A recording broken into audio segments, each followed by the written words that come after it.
নতুন করে এক চরম রাজনৈতিক অগ্নিপরীক্ষার মুখে পড়তে যাচ্ছেন ইসরায়েলের ইতিহাসের সবচেয়ে দীর্ঘমেয়াদী ও কট্টর ডানপন্থী প্রধানমন্ত্রী বেনিয়ামিন নেতানিয়াহু। আগামী ১৭ জুলাই ভেঙে দেওয়া হচ্ছে দেশটির সংসদ নেসেট। এরপরই শুরু হবে নতুন সাধারণ নির্বাচনের আনুষ্ঠানিক প্রক্রিয়া।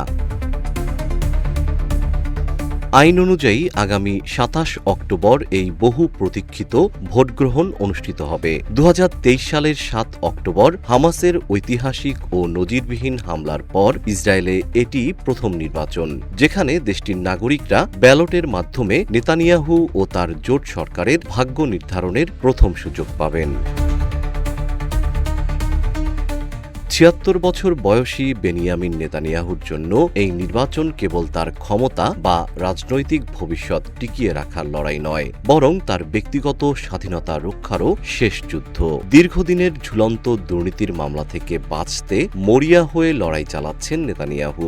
এই মামলা থেকে আগাম মুক্তি বা ক্ষমা পাওয়ার আশায় মার্কিন প্রেসিডেন্ট ডোনাল্ড ট্রাম্পের দ্বারস্থ হয়েও শেষ রক্ষা হয়নি তার। ট্রাম্পের হস্তক্ষেপ সত্ত্বেও তাকে আদালতের কাঠগড়ায় বিচারের মুখোমুখি হতেই হচ্ছে, যা তার জন্য এক বড় ধাক্কা।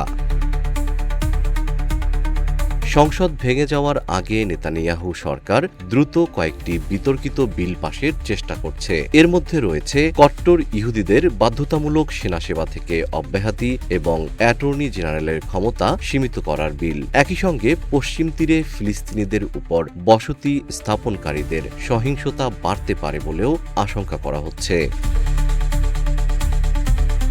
সাম্প্রতিক জনমত জরিপে প্রথমবারের মতো নেতানিয়াহুর লিকুদ পার্টিকে ছাড়িয়ে গেছে সাবেক সেনাপ্রধান গাদি আইজেনকোটের ইয়াশার পার্টি। জরিপ অনুযায়ী এখনই নির্বাচন হলে আইজেনকোটের দল পেতে পারে ২৪টি আসন, আর লিকুদ পার্টি পেতে পারে ২৩টি আসন।